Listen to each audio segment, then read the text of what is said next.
നമസ്കാരം. ജപ്പാനിൽ ശക്തമായ ഭൂചലനം ഉണ്ടായി. 7.5 തീവ്രതയുള്ള ചലനമാണ് രേഖപ്പെടുത്തിയത്. ഇതിനോടനുബന്ധിച്ച് ജപ്പാൻ കാലാവസ്ഥാ ഏജൻസി സുനാമി മുന്നറിയിപ്പ് നൽകിയിട്ടുണ്ട്. ഇഷിക്കാവയിലെ നോട്ടോ മേഖലയിലാണ് ഭൂചലനമുണ്ടായത്. തുടർന്ന് വിവിധയിടങ്ങളിൽ തുടർ ചലനങ്ങൾ അനുഭവപ്പെട്ടു. 1.5 മണിക്കൂറിനിടെ 21 തുടർ ചലനങ്ങളാണ് ഉണ്ടായത്.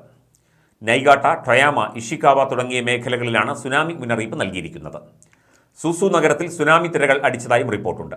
ജപ്പാൻ സമയം 4:10 ഭൂചലനം ഉണ്ടായത്. ഏതാണ്ട് 33,500 വീടുകളിലെ വൈദ്യുതി ബന്ധം വിച്ഛേദിക്കപ്പെട്ടു. പലയിടങ്ങളിലും റോഡുകൾ വിണ്ടുകീറി.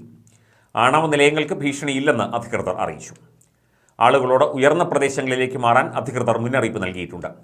സർക്കാർ മാധ്യമങ്ങൾ വഴിയാണ് അറിയിപ്പ് നൽകിയത്.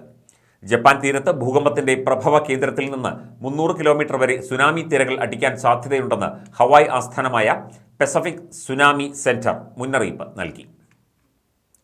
അതിനിടെ ഇഷിക്കാവയിലെ വാജിമ സിറ്റിയിൽ 1.2 മീറ്റർ സുനാമി ഉണ്ടായതായി സ്ഥിരീകരിച്ചു.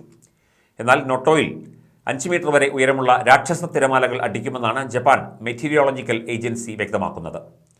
പലയിടങ്ങളിലും കിട്ടിയതെല്ലാം വാരിപ്പെറുക്കി ആളുകൾ സുരക്ഷിതമായ ഇടം തേടി പലായനം ചെയ്യുകയാണ്. ഫുകുയി, നോർത്തേൺ ഹൊയ്ക്കോഡോ, ഷിമാനെ, യമാഗുച്ചി, ടൊട്ടോരി തുടങ്ങിയ സ്ഥലങ്ങളിൽ അതിശക്തമായ കടൽ തിരമാലകൾ അടിക്കുന്നു എന്നും റിപ്പോർട്ടുണ്ട്.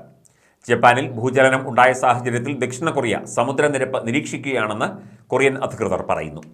കിഴക്കൻ റഷ്യൻ പ്രദേശങ്ങളായ വ്ളാഡിവോസ്റ്റോക്ക്, നഗോട്ക, സഖാലിൻ ദ്വീപുകൾ എന്നിവിടങ്ങളിലും സുനാമി മുന്നറിയിപ്പ് നൽകിയിട്ടുണ്ട്. ജപ്പാൻ കടലിന് സമീപത്താണ് ഈ തീരപ്രദേശങ്ങൾ.